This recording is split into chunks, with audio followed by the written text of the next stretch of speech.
Who owns the banks, Brian? Who knows, George? That's a very good question. Maybe parliaments across the nation. What do you mean, who knows? It's a matter of public record who owns the banks. Well then, The George, shareholders of the banks, financing this. the shareholders of the banks are all listed on the stock exchange, on the company's accounts. It's not a question of who knows, Brian.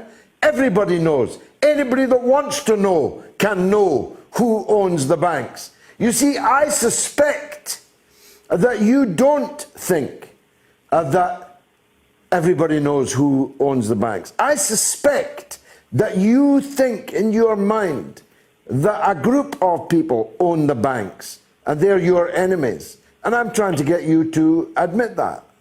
What do you think? Are you talking about a Jewish conspiracy here, bankers now? When I say bankers, George, I give not a twit who says what they are and go by their actions. And for anybody to say that the economy you said is nobody knows who owns the banks. George, I'm answering your question. No, Brian, you said nobody knows who owns the banks.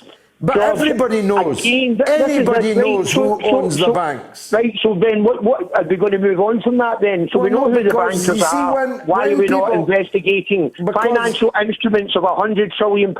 We know forensically. So where is all that money? Because when people talk to me about banking elites, it rings a big alarm bell for me, Brian.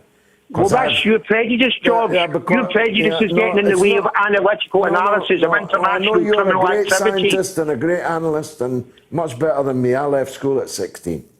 But I've been around a long time. And I've been taking phone calls from people for a long time. And when people start talking about banking elites and that nobody knows who owns the banks, that big alarm rings for me. Good night. Good night, Brian in Glasgow.